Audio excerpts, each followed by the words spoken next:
नमस्कार, मैं रवीश कुमार। 50,000 रुपए आर्थिक मदद के नाम पर उत्तर प्रदेश सरकार महिलाओं को देने जा रही है।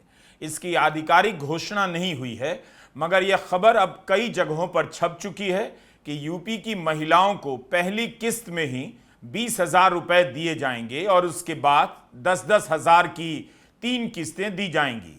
यूपी सरकार की तरफ से इन खबरों का कोई खंडन नहीं किया गया है। महिलाओं के पास इस पैसे को लेकर बिजनेस के क्या प्लान है पता नहीं। सरकार के पास महिलाओं के लिए क्या प्लान है कि वे इस पैसे से बिजनेस कर सकेंगी नहीं पता। आमतौर पर सरकार मुद्रा लोन देकर छोटे व्यापारियों को मदद का दावा करती है। उस मुद्रा लोन के रहते महिलाओं को अलग से 50,000 रुपए चुनाव की पूर्व संध्या पर क्यों दिए जा रहे हैं? इस पोस्टर को देखिए। विपक्ष हर दिन संसद में इस तरह के पोस्टर लेकर आता रहा कि चंदा किसने लूटा। समाजवादी पार्टी के सांसदों ने इस मुद्दे को संसद के भीतर तक पहुंचा दिया। कांग्रेस और तृणमूल के सांसद भी नारे लगाते रहे कि चढ़ावा चोर, गद्दी छोड़। प्रियंका गांधी ने कहा, राम मंदिर बनाने के लिए देश की जनता ने चंदा दिया था, उद्घाटन करने प्रधानमंत्री गए तो उन्हीं को इस पर जवाब देना चाहिए। विपक्ष के सांसद कई दिनों से संसद परिसर में एक दान पात्र में चंदा जमा कर रहे थे। उस पैसे का दान दिल्ली के हनुमान मंदिर में कर दिया गया है। मंदिर में चढ़ावा तो जनता का ही था, उसे लूट लिया गया। सरकार के खजाने में भी पैसा जनता का है, अब उसे लुटाने की तैयारी चल रही है। क्या इसीलिए कि अयोध्या को लेकर बीजेपी फंस गई है? 2024 में अयोध्या की सीट हार गई, उसे शर्मिंदा होना पड़ा और 2027 के लिए बीजेपी को लग रहा है मंदिर का मुद्दा इस बार विपक्ष के हाथ में चला जाएगा। वह चढ़ावा चोरी और ट्रस्ट के पैसे से अयोध्या में करोड़ों की जमीन खरीद का हिसाब मांगने लगेगा तो उसके पहले ही महिलाओं के खाते में 50,000 भेजकर मुद्दा निष्प्रभावी कर देते हैं। इस मुद्दे के जवाब में बीजेपी अपने 10 साल का विकास भी तो दिखा सकती है। क्या वो काफी नहीं, या 10 साल बाद दिखाने लायक विकास ही नहीं हुआ? अगर वोट लेने के लिए 50,000 रुपए बांटने पड़े, फिर 11,000 करोड़ लगाकर नोएडा के पास जेवर एयरपोर्ट बनाने का क्या फायदा? 2021 में कुशीनगर इंटरनेशनल एयरपोर्ट का उद्घाटन किया गया। तब इसे लेकर पूर्वांचल की जनता को बहुत सपने दिखाए गए, मगर अब यही एयरपोर्ट ठप पड़ा है। उड़ान योजना के तहत सपना दिखाने के लिए जहां तहां एयरपोर्ट बना दिए गए, जिनमें से कई अब बंद हैं या उड़ानें वहां इक्का दुक्का रह गई हैं, जो बता रहा है कि उत्तर प्रदेश में इतनी अधिक आर्थिक गतिविधियां नहीं हो रही जिनका दावा किया जा रहा है। यह लखनऊ कानपुर एक्सप्रेसवे का वीडियो है। इसके उद्घाटन के 1 महीने के भीतर इस पर 60 से अधिक गड्ढे बन गए, जगह जगह सड़क धंसने की खबर आ गई। 2 हफ्ते भी यह एक्सप्रेसवे नहीं चल पाया और इसकी रिपेयरिंग करानी पड़ गई। अभी तक इस एक्सप्रेसवे को बनाने वाली कंपनी के यहां ईडी या सीआईडी ने छापे भी नहीं मारे हैं। तो जो इंफ्रास्ट्रक्चर विकास का प्रतीक था, लगता है इस चुनाव में भ्रष्टाचार का प्रतीक बनने जा रहा है। यह दौर एआई का है। यूपी और बिहार भारत की 2 बड़ी आबादी वाले राज्य में एआई को लेकर क्या तैयारी हो रही है? आपको याद होगा, बिहार चुनाव के समय बीजेपी ने वादा किया था बिहार को एआई का हब बना देंगे। क्या हो रहा है? इसी साल योगी आदित्यनाथ ने कहा कि यूपी में एआई यूनिवर्सिटी बनेगी, एआई पार्क बनाए जाएंगे। इन सब मामलों में क्या हो रहा है? इन पर चुनाव क्यों नहीं हो रहा? अब अलग से एक सूचना, दुनिया भर में लोगों के काम करने का तरीका बदल रहा है। कंपनियों के भीतर सेल्स स्टाफ से लेकर डेवलपर तक के काम करने के तरीकों में एआई टूल्स ने तेजी से अपनी जगह बना ली है। सेल्स से जुड़े लोग तो एआई की मदद से अपनी रिपोर्ट बनाने और सही कंपनी का पता लगाने में काफी आगे निकल चुके हैं। 10-10 डैशबोर्ड संभालने के बजाय एआई पहले ही आपके लिए रिपोर्ट तैयार कर देता है। जहां इतने सारे एआई टूल और अपडेट हैं, वहां यह समझ पाना ही मुश्किल है कि चैट जीपीटी सीखें या क्लॉड या जेमिनाई, कोडेक्स और एजेंट्स बेहतर हैं या फिर ऑटोमेशंस। आपके लिए सही एआई टूल कौन सा है? यह जानने के लिए इस शनिवार 8 घंटे तक चलने वाली इस फ्री लाइव मास्टर ट्रेनिंग में आप शामिल हो सकते हैं। एक्सपर्ट्स आपको सिर्फ उन्हीं एआई टूल्स की जानकारी देंगे जो सही मायने में आपके काम को आसान कर सकते हैं। सेल्स, फ्रीलांसर और अपना बिजनेस करने वाले जान सकेंगे कि एआई का कौन सा टूल असरदार रहेगा। इसका लिंक हमारे डिस्क्रिप्शन बॉक्स में दिया हुआ है, आप वहां से रजिस्टर कर सकते हैं। याद रखिए, जो भी फैसला कीजिए अपने विवेक का इस्तेमाल जरूर कीजिए। यूपी में डबल इंजन की सरकार रही है। 2014 से मोदी सरकार को भी यूपी की सरकार का एक इंजन बताया गया। 2017 से योगी आदित्यनाथ मुख्यमंत्री हैं। लगता है इस डबल इंजन में इस बार 50,000 रुपए का E20 मिलाया जाने वाला है। यूपी ने धर्म को भी रोजगार का एक क्षेत्र बताकर धार्मिक आयोजनों में जमकर पैसे खर्च किए। अयोध्या की दिवाली में करोड़ों बहाए गए, कुंभ के आयोजन पर हजारों करोड़ रुपए खर्च किए गए। उन सबका क्या रिजल्ट निकला? गणतंत्र दिवस की झांकियों को देखिए। 2022 में काशी विश्वनाथ धाम कॉरिडोर की झांकी, 2024 में प्राण प्रतिष्ठा की झांकी और 2025 में महाकुंभ की झांकी। मंदिर के साथ साथ एयरपोर्ट और फैक्ट्री को भी रखा जाता रहा, बताने के लिए कि धर्म और विकास मिलकर यूपी को आसमान में पहुंचा देंगे। कुंभ के समय अखबारों में कितनी रिपोर्ट छपी कि रिकॉर्ड पर्यटन हो रहा है और वही कुंभ भगदड़ और अव्यवस्था का शिकार हो गया। धर्म और विकास को मिलाकर फॉर्मूला बनाया गया, लेकिन अब उस फॉर्मूले में 50,000 रुपए का E20 बांटने का एलिमेंट जोड़ा जा रहा है, क्योंकि राम मंदिर में डकैती हो गई है और विकास से लोगों का भला नहीं हुआ उतना जितना सपना दिखाया गया। धर्म के क्षेत्र में हजारों करोड़ खर्च करने के बाद कितने रोजगार पैदा हुए या 2-4 बाबाओं को ही लाभ पहुंचा? किसी बात की कोई ऑडिट नहीं। अगर रोजगार पैदा हुआ है तब फिर क्यों चुनाव जीतने के लिए पैसे बांटने की तरकीब निकाली जा रही है? 2024 में प्राण प्रतिष्ठा से पहले इसी तरह की खबरों और विश्लेषण से माहौल बनाया गया। Ram temple opening to make UP richer by 4 lakh crore says SBI research. कहां है इस तरह का पेपर लिखने वाला, रिसर्च करने वाला विद्वान? बताए कि 4 लाख करोड़ का फायदा हुआ या नहीं। अब तो उस मंदिर में चढ़ावे में डकैती हो गई। चंदा चोरी के बाद से राम मंदिर में लोगों के दर्शन और चढ़ावे में कमी की खबरें आने लगी। अयोध्या में ही कितना रोजगार पैदा हुआ, एक जिले का सर्वे आना क्या कोई बहुत मुश्किल काम है? अभी तक बता दिया जा सकता था, लेकिन यह भी साफ नहीं कि SIT की जांच में क्या सामने आया है। रिपोर्ट सार्वजनिक नहीं है। चंपत राय को लेकर अभी तक खबरें आ रही हैं कि उनका प्रभाव जस का तस है। जब चढ़ावे की चोरी पकड़ी गई तब योगी आदित्यनाथ ने कहा इस मुद्दे पर बयानबाजी नहीं होनी चाहिए। तब फिर किस मुद्दे पर होनी चाहिए? विकास पर बयानबाजी होती, मगर अब चुनाव 50,000 रुपए से लड़ा जा रहा है। चुनाव से पहले 50,000 रुपया महिलाओं के खाते में बांटना कुछ और भी कहता है। जिस राज्य के वोटर के एक बड़े वर्ग को मुसलमानों के खिलाफ नफरत की आंधी में झोंका गया, उनकी खुशी के लिए, हिंदू सुख के लिए किसी मुसलमान के घर पर बुलडोजर चलवा दिया गया। अब उसी वोटर से वोट लेने के लिए 50,000 रुपए भी देने पड़ेंगे।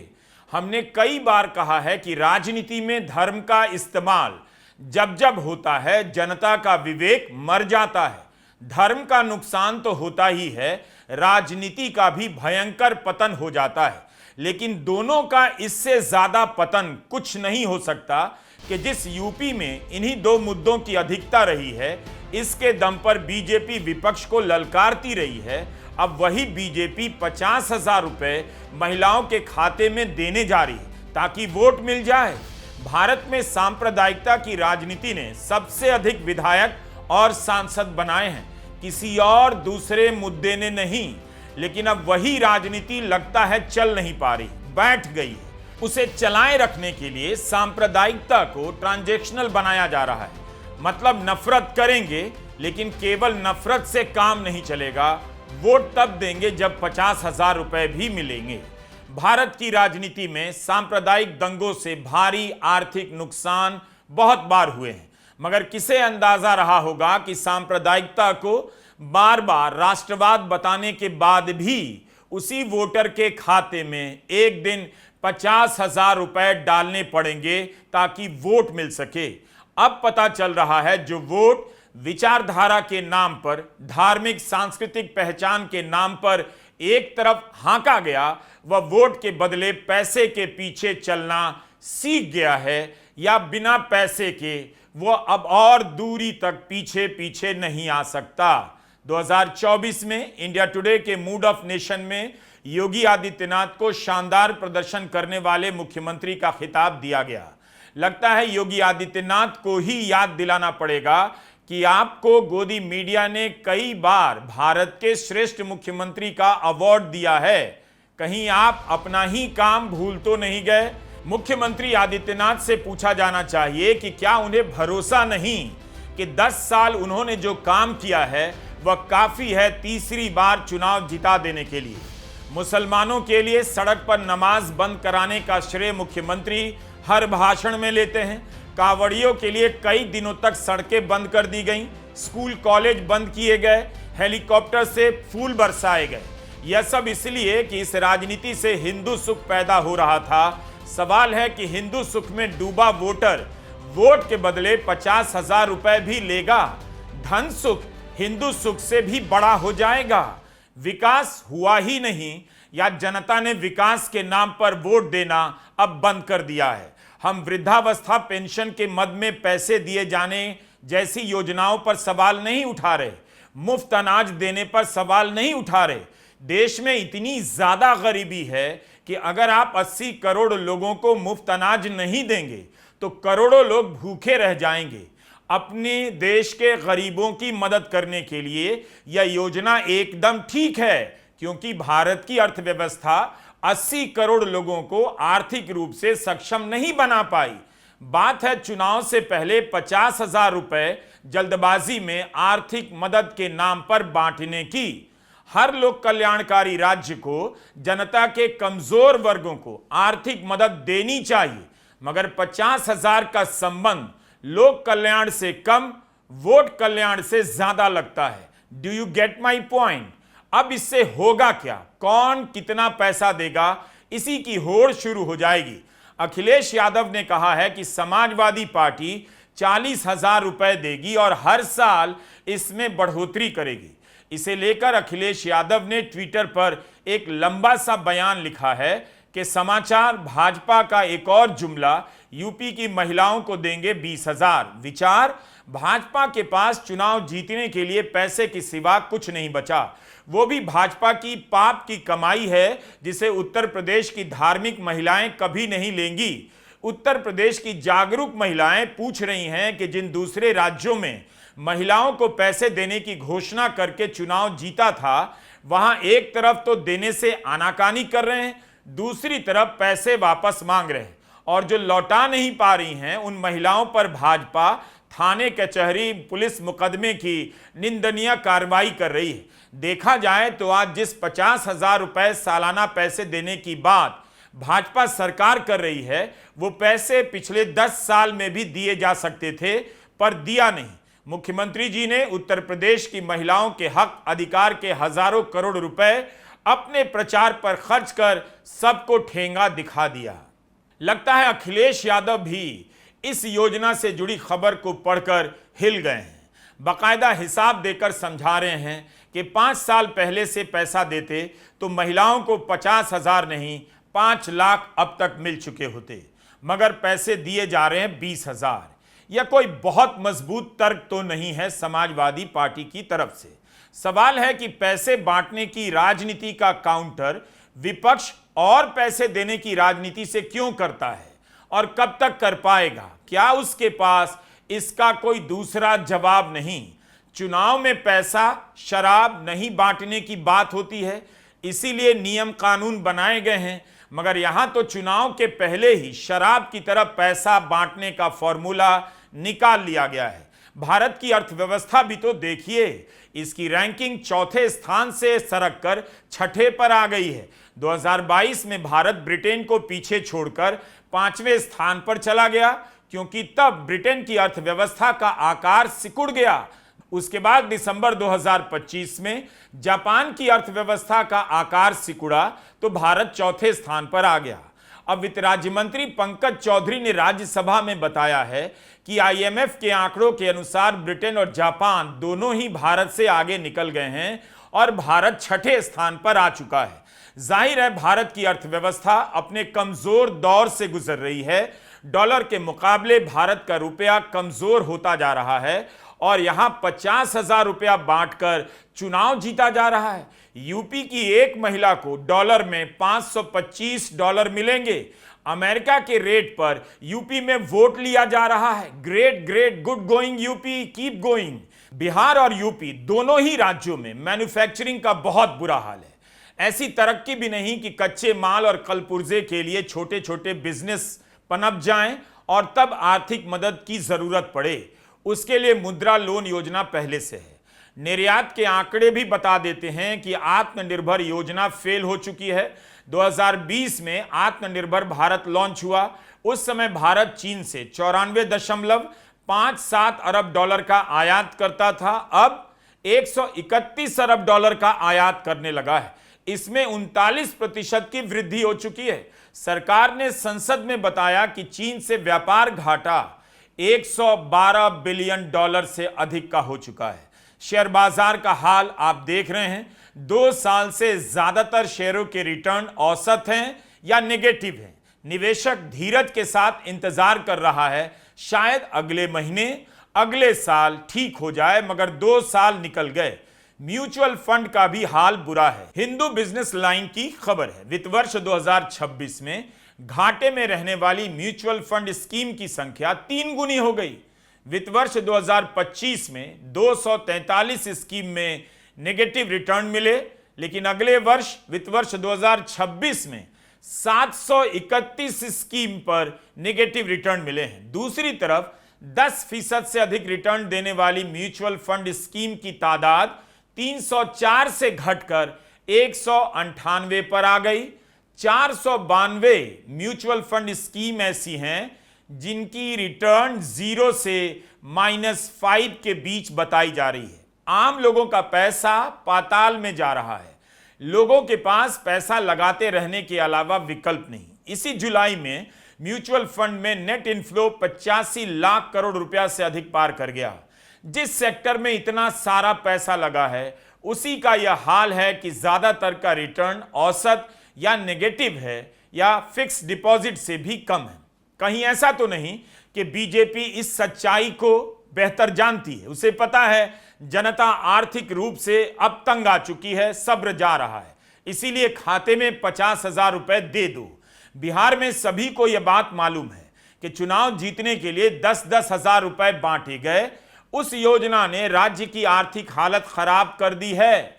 सरकार कहां से पैसा ला रही है? जो सरकार बैंकों में न्यूनतम बैलेंस नहीं रखने के लिए आम लोगों से हर साल 7 से 8 हजार करोड़ रुपए काट लेती है, यूपीआई के लेन देन से कमाई के लिए जुगाड़ खोज रही है, उस सरकार के पास कहां से पैसे आ रहे हैं कि वह 50,000 रुपए बांटने जा रही है? 10,000 रुपए बिहार में बांट चुकी है। यूपीआई पर चार्ज लगाने की बहस के दौरान भारत के मुख्य आर्थिक सलाहकार का एक बयान छपा है। पब्लिक पॉलिसी में फ्री सबसे महंगा शब्द होता है, लेकिन वोट के लिए लगता है कुछ भी महंगा नहीं होता। 10,000 की जगह अब 50,000 रुपए दिए जाने वाले हैं। बिहार में अक्टूबर 2025 में चुनाव होने वाले थे। 29 अगस्त को नीतीश कुमार ट्विटर पर मुख्यमंत्री महिला रोजगार योजना की घोषणा करते हैं। पिछले साल 26 सितंबर, 3 अक्टूबर, 6 अक्टूबर को 1.25 करोड़ से अधिक महिलाओं के खाते में 10,000 रुपए भेज दिए गए। चुनाव आयोग देखता ही रहा। इसका मुख्य लक्ष्य यह बताया गया कि राज्य के सभी परिवारों की एक महिला को उनकी पसंद का रोजगार शुरू करने के लिए आर्थिक सहायता दी जाएगी। पहली किस्त के तौर पर 10,000 रुपए दिए गए, जल्दबाजी में पैसे बांटे गए। इसी तरह 1 साल पहले यानी 2024 में महाराष्ट्र में लाड़की बहन योजना के तहत अनाप शनाप तरीके से पैसे बांट दिए गए, बिना प्रक्रियाओं का पालन किए हुए, पहचान सुनिश्चित किए हुए। महिलाओं के नाम पर पैसे पुरुषों के खाते में भी चले गए और जब महाराष्ट्र सरकार का खजाना भरभराने लगा तो अब खबर आई है कि 80 लाख महिलाओं को अपात्र बताकर इस योजना से निकाल दिया गया है। जो अपात्र नहीं है उन्हें कैसे पैसा मिल गया और उनसे वापस क्यों नहीं लिया जा रहा? दिल्ली में 2,500 रुपए देने में ही 1.5 साल निकल गए। कम से कम महिलाओं को मिले, इसके लिए नई नई शर्तें जोड़ी गईं। जाहिर है इतना पैसा बांटने के लिए सरकार के पास है नहीं। बिहार में क्या हुआ कोई नहीं जानता। स्वरोजगार के नाम पर 1 करोड़ से अधिक महिलाओं के खाते में 10,000 रुपए दिए गए, वोट मिल गया, लेकिन अब कोई तो बताए कि उस पैसे से कितनी महिलाओं ने बिजनेस खड़ा किया। किसी का बिजनेस फेल हो सकता है, मगर इतना तो पता चले कि किस तरह का बिजनेस शुरू हुआ या उस पैसे को मुफ्त का माल समझकर उड़ा दिया गया। क्या मीडिया ने जाकर देखा भी कि कितनी महिलाओं के कारोबार में इस पैसे ने मदद की है? बिहार चुनाव के समय राज्य सरकार ने कहा था कि 10,000 रुपए से जो महिला बिजनेस खड़ा करेगी उसे 2 लाख रुपए तक की मदद दी जा सकती है। बिहार सरकार ही बताए कि कितनी महिलाओं ने 10,000 का सदुपयोग किया। अब वे दूसरी किस्त के लिए या 2 लाख रुपए तक के लोन के लिए पात्र हो चुकी हैं। चुनाव के दौरान महिलाओं को भी पता था पैसे बंट रहे हैं, उन्हें चिंता हो गई फ्री का है, कहीं सरकार बाद में मांग तो नहीं लेगी। हंगामा मच गया तो चुनाव के बीच नीतीश कुमार को कहना पड़ा किसी महिला से कभी भी पैसा वापस नहीं लिया जाएगा। मतलब साफ था कि वोट खरीदने के लिए यह पैसा दिया जाना था। प्रशांत किशोर ने सुप्रीम कोर्ट में याचिका दायर की कि मुख्यमंत्री स्वरोजगार योजना के तहत 15,600 करोड़ रुपए अनाप शनाप तरीके से बांटे गए हैं। इसमें जमकर भ्रष्टाचार हुआ है, जांच होनी चाहिए। सुप्रीम कोर्ट के चीफ जस्टिस सूर्यकांत ने कहा कि अदालत चाहती तो थी कि इस तरह से पैसे बांटने के मामले में जांच के आदेश दे, लेकिन वह किसी राजनीतिक दल की याचिका के आदेश पर नहीं दे सकती जो चुनाव हार चुका है। यह अजीब तर्क था। इस पर कई लोगों ने सवाल भी उठाए। अगर भ्रष्टाचार होगा तो क्या हारा हुआ राजनीतिक दल कोर्ट के पास नहीं आ सकता? क्या बांकीपुर उपचुनाव जीतने के बाद सुप्रीम कोर्ट प्रशांत किशोर की याचिका पर फिर से विचार कर सकता है? अब तो वे जीत गए हैं। 2027 में यूपी का चुनाव है।